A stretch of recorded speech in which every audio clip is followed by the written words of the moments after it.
Welcome back to my class, Public Speaking for Junior High School. Sekarang kita masuk ke salah satu kemampuan yang paling penting dalam public speaking ataupun presentasi ya, yaitu bagaimana cara kita menyusun sebuah speech supaya jelas, rapi, dan juga terstruktur. Karena jujur aja nih ya, banyak siswa SMP tuh mereka punya ide yang bagus, tapi cara penyampaian mereka itu masih berantakan. Mereka mulainya dari mana, perginya kemana, dan pada akhirnya malah membuat audiens bingung dengan apa yang mereka sampaikan. Dan kalau audiens itu sudah bingung, maka hal ini otomatis akan membuat kalian merasa kurang percaya diri. Itu sebenarnya bukan tentang bahasa Inggris itu keren atau enggak ya, bukan juga tentang kata-kata susah, tapi yang paling penting itu adalah struktur.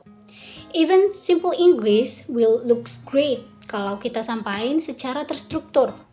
Makanya kita pakai 3 bagian struktur ini, yaitu introduction, body, dan conclusion. Oke, sebelum kita mulai, coba bayangin dulu situasi kali ini, yaitu dimana kalian diminta oleh guru untuk maju ke depan kelas untuk menjelaskan sesuatu. Misalnya nih tentang hobi kalian atau mungkin kegiatan favorit kalian setelah pulang sekolah. Bayangin kalian berdiri di depan kelas, memegang kertas, tapi semua yang kalian mau omongin itu tiba-tiba hilang, buyar, atau istilahnya disebut dengan ngeblank. Dan yang keluar mungkin cuma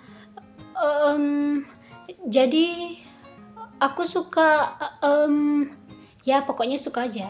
Mungkin teman-teman kalian bakal nunggu, tapi kalian malah makin bingung. Kenapa?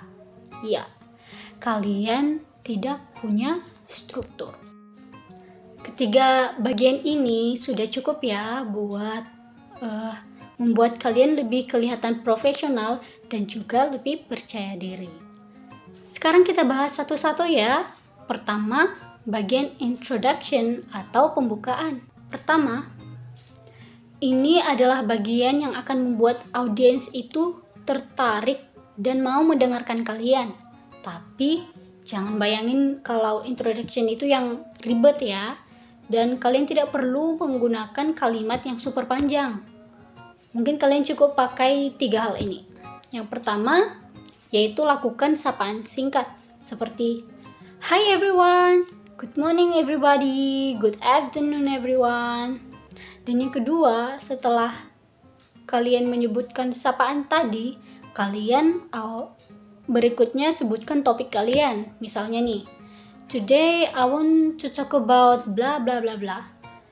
And then kalian kasih satu kalimat kecil yang akan membuat audiens kalian tertarik. Dan itu biasanya disebut dengan hook. Hook kalian bisa super simple. Misalnya, maybe some of you also like this activity. Atau mungkin kalian bisa bilang, I always do this after school and it always make me happy. Dan kalian tidak perlu menggunakan fakta ilmiah atau mungkin quote yang berat ya.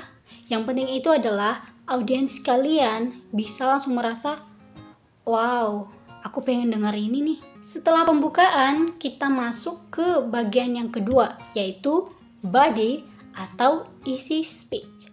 Ini adalah bagian yang paling panjang dalam speech kalian.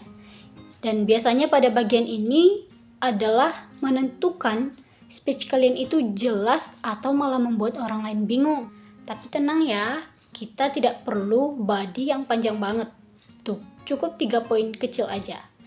Yaitu 3 poinnya yang jelas, sederhana, dan juga saling berhubungan atau berkaitan. Misalnya dengan topik my favorite activity. Kalian bisa bilang, first, I like this activity because it helps me relax. And second, I can do it with my friends. And then it can make me feel healthier. Nah, setelah kalian sebutkan setiap poin, teman-teman juga bisa nih tambahkan sedikit detail agar cerita dari speech kalian itu terasa lebih hidup. Contohnya, after school, I always do this so I can rest my brain. Atau mungkin kalian bisa bilang, I always do this with my friends so it feels more enjoy. Jadi cerita seperti ini akan membuat speech kalian lebih natural dan juga audiens akan merasa, oh, aku relate sama ini. Dan yang penting itu jangan sampai muter-muter ya guys. You just need to keep it short and keep it clear. Lalu setelah body, kita masuk ke bagian yang terakhir yaitu bagian conclusion atau penutup. Kalau bagian introduction itu ibarat pintu masuk, jadi kalau conclusion itu ibarat pintu keluar. Jadi kalau pintu keluar ini kita susun harus rapi dan juga sopan ya. Tinggal kalian ulang sedikit detail dari body tadi yang sudah kalian jelasin.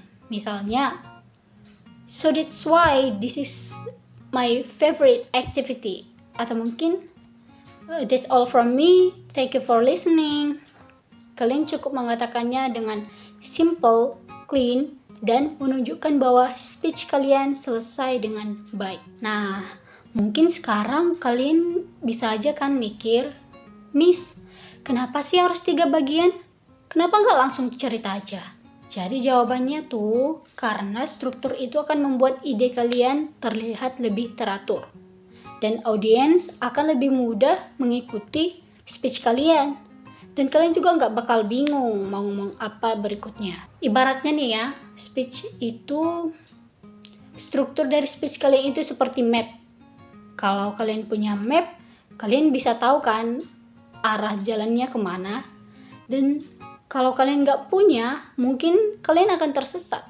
Kalau teman-teman sering nonton speech orang-orang yang keren, entah itu YouTuber, motivator, atau guru yang cara ngomongnya itu enak banget ya. Mereka biasanya selalu punya struktur, yaitu yang tadi, introduction, body, dan juga conclusion. Dan itu bukan aturan yang kaku ya guys, tapi ini adalah cara paling aman dan juga paling efektif dalam menyampaikan sesuatu. Oke, before we close this video, sekarang waktunya kita mencoba mini practice. Tenang aja teman-teman, ini gampang banget kok. Aku cuma mau kalian bayangin outline singkat tentang my favorite activity. Bayangin dulu aja ya guys, tidak perlu ditulis. Kita mulai dari pembuka. Mungkin awalnya bisa seperti, Hi everyone, today I want to talk about my favorite activity. Maybe some of you also like this. Kemudian kalian tambahkan poin-poin kecil ya, tambahkan detail-detail supaya itu menjadi bagian dari bodinya. First bla bla bla, second bla bla bla, and then bla bla bla. Dan yang terakhir kalian bisa menutup dengan So that's why I enjoy this activity. Thank you. Nah, teman-teman coba rakit di kepala kalian. Dan kalau sudah, coba diucapkan secara pelan-pelan dulu ya. Dan tidak perlu takut soal salah grammar. Yang penting itu kalian sudah mau mulai belajar cara menyusun speech dengan rapi.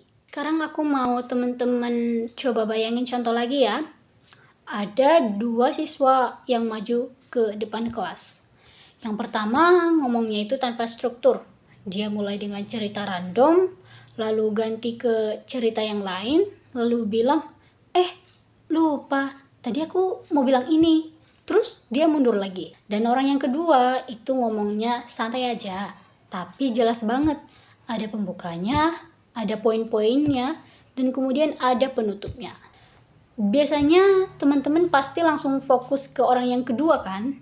Padahal bisa jadi level bahasa Inggris mereka itu mungkin setara atau sama. Dan yang membuat beda yaitu struktur. Orang yang kedua mempunyai struktur, sedangkan yang pertama tidak memiliki struktur. Oke, itu dulu untuk video kali ini, di mana hari ini kita sudah belajar cara membuat speech yang jelas dan juga terstruktur. Dengan 3 bagian tadi yaitu introduction, body, dan juga conclusion. And then remember guys, you don't need perfect English, but you just need clear ideas. Thanks for watching. See you in the next video.